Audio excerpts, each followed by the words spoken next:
Good afternoon, everyone, and thank you for joining us today. It is Friday, so it's Samurai 5.0. I'm Leanne Kesman, and I am the host of Samurai 5.0. And today we have two very special guests joining us virtually. We normally do these live from our headquarters in Calgary at StyleLabs, but we have been virtual for quite some time, and it works perfectly because our guests we're bringing on, one's in Texas and one's here in Alberta. So, the purpose of Samurai 5.0 is to bring you inspiring individuals and to really show that, entrepreneurship is sometimes a rocky road, but it is doable and it is possible. And there are people out there making things happen, even during these difficult times. So, we're here to create motivation and inspiration and provide you with insights and introduce you to some really amazing people that are doing great things in the world. So these two are unique because they're wildly creative. They're not just business owners and entrepreneurs, but they're really, really creative people. So I'm excited to bring to the platform Stephanie, Gagne, and Kelsi McCraw. Thank you for joining us, ladies. Thank you for having us. We're excited. So like I said, this is going to be a bit different. So Stephanie and Kelsi are joining us. Stephanie is an author. They're both authors. And not only writing a book, but writing a trilogy. So let that sink in a bit. A trilogy. Okay, so not one work, but three. And also building an entire universe. So we're going to talk a little bit about what I mean by that. So this is Kelsi is from Texas, and Stephanie is joining us from Alberta. So welcome, ladies. Let's dive right in. So let's talk a bit about how you found each other. Like, how did this collaboration of co-writing begin? Sure. So we met on this website called the Role Play Gateway. And on this website, it's where tons of writers from all around the world come together and just write incredible stories. And Kelsi had posted this story idea one night, and I was like, okay, sure, I'll join along. And her and I instantly connected. We just had the same vision, and we were just bouncing off each other so naturally and fluidly that we just knew we had something. It was awesome. How great. I mean, technology is so great when it works like that, and to make a connection and to sort of understand that this is something that we could, can work on together and be able to do that. And it's been a long game. This isn't something that's, just been a few weeks in the works. So we're going to talk a little bit about that as well. So being a creative person, how do you understand the business of writing and how, what you're doing here?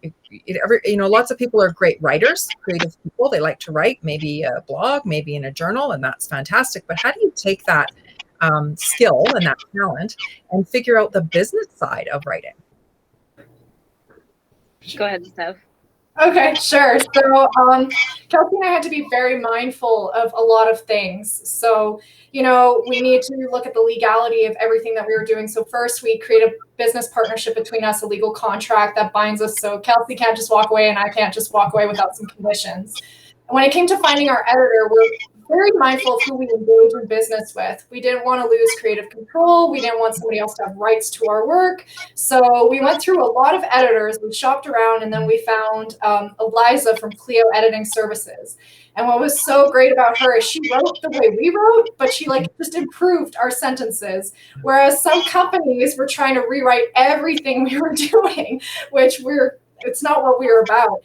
We also have to be mindful of the cost of self-publishing and copywriting. So we just made sure we covered our bases before we do anything. And our maps, for example, so I have the Tenebris map here, and this is from a website called Incarnate.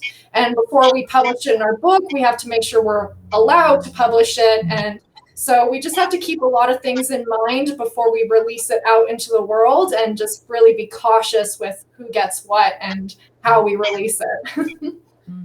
Very, very interesting. There's so much that people don't understand about writing and publishing and what it really takes. And good for you for doing all the due diligence, even though, at first I can see that you're on this website, found each other. Yes, we can work together, but get down to the business of it. Sometimes that can be a different situation. And here it is working beautifully for you both. So talking about being creative, take us through your creative process, the idea from an idea to actually writing. How does that work for you? Maybe Kelsi, you can take that one. For me, I usually get my best ideas at 2 a.m. when I'm laying in bed, and I'll send my ideas over to Steph through text, and she's usually always sending me ideas throughout the day, and we'll go back and forth and deliberate which ideas to go forward with, or which ones to improve on, or which ones to just nix altogether. And we're constantly collaborating, and we also try hard not to keep anything concrete, and keep stuff open-ended. That way we're not closing ourselves into a box of forcing ourselves to, say, killing off a character, and maybe down the line in a new series we want to use that character again, and we can't. So we just try to be very careful about what we're choosing to put on the paper. Really smart. You never think of that when you're reading something that the writer, the author has thought about. Okay, 3 books from now, how can this maybe still fit? How can we, utilize this character, something that you bring back years later? So you're not just thinking in the moment. You are thinking in the moment when you're writing, but you still have to think, about that long-term vision. So really interesting. So you've written all fiction work. So in doing that, you talked about I think I mentioned it at the top, creating your own universe. What do you mean by that? For those that aren't quite following what you're talking about, creating your own universe, what does that mean? Well, creating our own universe means we're creating realms, gods, religions, drugs, booze. We're creating slang terms, so we don't like using real swear words. We create our own swear words. We're creating creatures and all sorts of things. And we have spreadsheets of just information of all the things that are relevant and pertain to our world. Like, I think in our first book, when we had originally wrote it, there were references to like Smurfs and Victorian era, and we had to nix all of that and just make it our own, just to make sure we're not tying ourselves to the real world too much. So it's really about creating literally your own world from scrap. This is incredible to think about what would be involved in that, and keeping it its own world. So in doing that, and because it's fiction and you're creating your own world, what does the research process look like for you to kind of navigate through what that world looks like? What kind of research do you have to do? One bit of research we did was we went to MotoGP down in Austin, Texas, and we watched a motorcycle race there, and one of Steph's characters rides motorcycles and races. And so it was a look into that world of, supporting your favorite rider, or a victory lap, or whatever those extra details that we might not have thought of, but getting into that amusement of it all was really cool and really fun.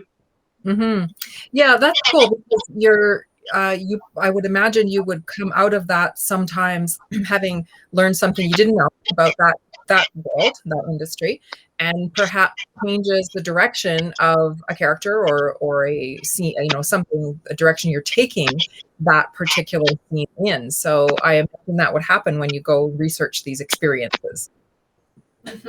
Yeah, it's really cool to do this and then to apply it to our book, because, for example, Kelsi mentioned a victory lap. That was something that never occurred to me. And so then when I was like, okay, I got to make a badass victory lap, how am I going to do this?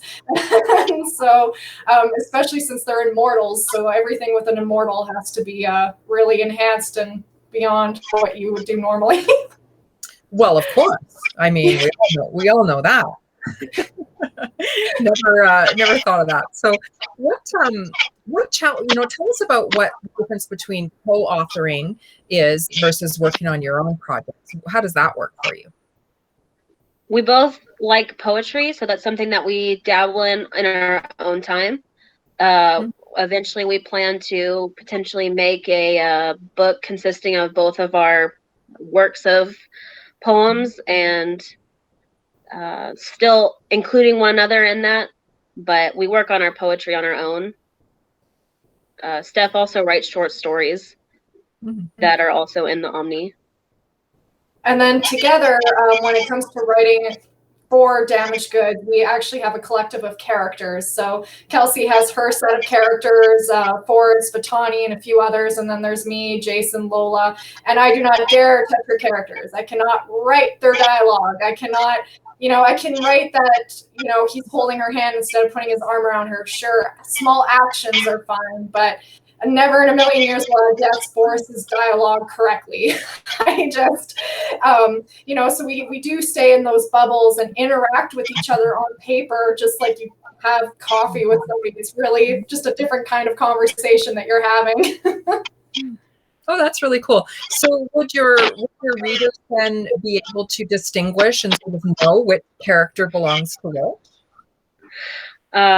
Yeah, everyone can particularly tell that Vitani is me because we have the same style, and for a solid year I had blue hair and she has blue hair, so it's pretty obvious for most people. It's like, okay, I see what's going on here. Well, that's cool. That's really cool. So tell us about what challenges your industry is facing, or what you perceive as a potential challenge in your industry. Self-publishing versus traditional. We did a lot of research before we decided to self-publish, and the big factor for us was deadlines and creative control. We didn't want to lose our creative control, and we don't want to be boxed in. This is a passion project. This is something that we like doing in our leisure time, and we don't want somebody else calling the shots. Especially with this trilogy, we know what it looks like from start to finish. We have our vision for it. We don't want somebody to say, no, I don't like that ending, write it this way, and then so when we're done writing the trilogy, we'll pursue traditional publishing, and maybe we'll see. But for self-publishing, we get to do it on our terms, and that's why we pursued that. And it's still tough though to self-publish, because you got to think of your cover and all the little nitty-gritty details that go into it. But we have fun with it. Yeah, I think you girls have fun with pretty much everything you do in your life, but especially with this project. So, I mean, self-publishing is a whole beast on its own. So good for you for taking that on and sticking to your guns, because it's not easy to do successfully. So really, really good for you. So what sacrifices, if any, would you say that you've had to make? We both talked about this, and neither of us could come up with anything. We don't really sacrifice anything. We are both so invested in this and love it so much that we just have fun with every bit of it, and we don't feel like any of it's like work. Every part of it is fun for us, and we just enjoy it. How great is that? Like, that's not something we hear very often, so absolutely love to hear that. And it certainly shows it's a real passion, and you're finding these nuggets of inspiration and information and content all the time. Like when we were talking earlier, you go to a movie, you listen to music, whatever you're doing, you're finding, oh, this can work here. And I find that really, really fascinating. So speaking of inspiration, and I maybe took part of your answer there, but speaking of inspiration, how do you find it, and how do you stay motivated for the long term? Because how long has this been for you? 3-4 years? 4 years now. I think over 4 years. And for music and for inspiration, it's music. Like Kelsi and I listen to such a different genres all the time, and we're sending each other music once a week and spamming each other with, this song reminds me of this person, this song. And one moment you're headbanging to metal, and the next you're listening to jazz. And you just find certain lyrics that, I don't know, tie you to a character, and suddenly you're down this rabbit hole of, oh, but what if they went through this and this? And so music has been the thing that's just connected us from the start and just keeps connecting us. Amazing. I can totally see that. I'm picturing, I'm just getting to know the both of you, and I can completely picture this journey that you both go on when inspiration strikes, which is all the time. So I know that you have a couple of books there that you can show us, but I think hard for us to see on the screen. So I did want to note that we will post pictures. We'll get you to send us some pictures, and we'll post those in the comments below so people can really see, what your cover looks like, so they know what they're looking for. So tell us about, this is pretty exciting. This is a recent win that you had. And I understand, Kelsi, you were on the cover of a magazine, Ellis County Magazine. So tell us about that. How did that come to be? Yeah, I actually have a copy here. Wow. I really wasn't expecting to be on the cover, but it's all local stuff. So it kind of boiled down to, I guess that was the most interesting thing happening at the time. And what's cool is that I got to be in my featured during my favorite month, which is October. And if anybody knows me, they know I love Halloween. The woman that interviewed us, Rachel Rich, she went to have coffee with me and sent an email to Stephanie and got both of our insight on everything and was able to cover both of our bases in the interview. And she actually ended up reading the book and she became a fan out of it. And she's really looking forward to the next book, which is super exciting. Oh, that's so great. I mean, congratulations. That's not an easy, not a common or easy feat to be featured on the cover of any magazine. So good for you. Quite the accolade for you. So what advice would either of you give to aspiring writers? For me personally, it's been that you can't rely on motivation. I find it's a really tough thing to always stay positive and wanting to do any project, even when it comes to working out, getting on a spin bike. It's not easy to do every day.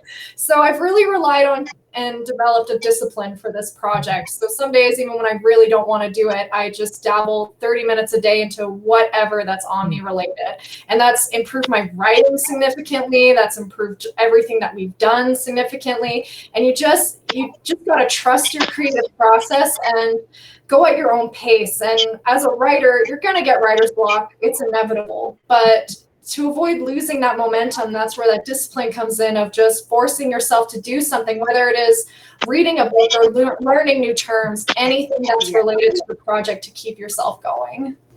Yeah. That's great advice. I mean, discipline is the key to success in so many areas. And, for you to be able to have that discipline when it's a creative endeavor, not easy to do. So taking on something else that needs to be done, then, to stay in the really, really smart strategy. So what's next for you both?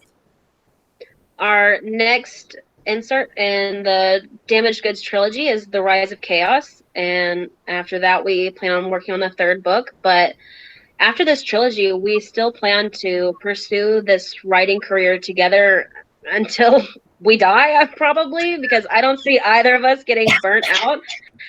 And we just love the Omni and love creating with each other. So we're probably going to be business partners for the rest of our lives. And I love that. How great is that? I really feel the passion from you both and the enthusiasm, and it is so refreshing to hear you speak about your project and how it works and how inspired you are to write what you're currently working on, and you're talking about being writing together for the rest of your life. Like, amazing. Love to hear that. So where can people find you? Where can they follow you? And where can they find your work? Sure. So our website is theomne.ca, OMNE.ca. On there, it's really cool. We've got a lot of details about our maps, and we have our book there, of course, and religions, and we're improving it all the time. So eventually we'll have details about gods and other realms. And then for our Instagram, it's at @_Omne, where we post on occasion. And yeah. Okay, so we will put all of that in the comments below as well, so people can find you and follow along. I'm looking forward to reading your work, ladies, and following you as well, because I find this incredibly fascinating and inspiring. And I'm so glad that we were connected and that we were able to have you join us today. And we do like to bring our guests back at some point, months down the road, maybe next year, to kind of follow up and see where you're at. So hopefully we can do that with you both. And thank you again so much for joining us and sharing all of your passion and your insights with us. Thank you for having us. We appreciate it. Yeah, thank you so much. This has been a lot of fun. You're very, very welcome, and we'll see you both again. We'll see you both again soon. And thanks everyone for joining us, and we will see you next time.